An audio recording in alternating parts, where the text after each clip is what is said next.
خا عصام غير اسمح لي، والله ما قدرت نفيق في الصباح اخي، قسما بالله. واش بصح حنا الناس ديال الشمال ما كنقدروش نفيقوا في الصباح معكازه وعندنا سوء المزاج يعني مالاكان.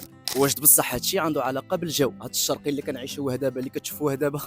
ودابا اجيو نشوفوا الدراسات العلميه شنو كتقول. بالرجوع الى الدراسات العلميه الحديثه نجد هناك بعض الباحثين من توصلوا الى نتائج تفيد ان سوء الحاله الجويه بمنطقه معينه قد تصيب الاشخاص القاطنين بها بالكآبه اولا، والشعور بالحزن العميق ثانيا، ويمكن أن يتطور هذا الأمر إلى حالة نفسية مرضية معقدة تتطلب تدخلا علاجيا من طرف المعالجين المختصين. يا نعم سيدي، اسمع.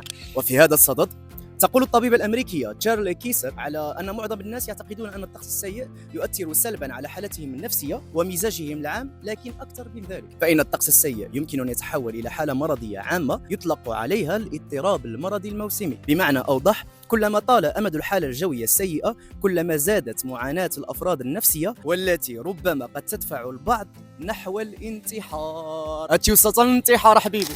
ورجعوا دابا المدينة ديالي مدينة تطوان ونشوفوا التأثير ديال الجو ديالها، الجو ديال الشرقي علينا حنا كساكنة ديال مدينة تطوان. أولا معظم ديال الساكنة مدينة تطوان كيجبروا صعوبة باش يفيقوا في الصباح بكري، وهادشي ما كنحسوش به غير حنا، حتى الناس ديال الداخل ملي كيجيو لتطوان حتى هما عندهم نفس المشكل، ما كيقدروش يفيقوا في الصباح. وملي كتفيق كتحس براسك مدك المفاصل ديالك كاملين كيحرقوا وفيك العجز وما قدرش يتحرك. ثانيا الساكنه مدينه تطوان كامله ولا الاغلبيه ديالها مبليه بالقهوه، والقهوه كحله، وحتى الناس اللي كيزوروا مدينه تطوان حتى هما كيتبعوا القهوه كحله، ربما تساعد جهازهم العصبي على الاستجابه لتقلبات المزاج ومواجهه ضغوط الجو الشرقي الكئيب.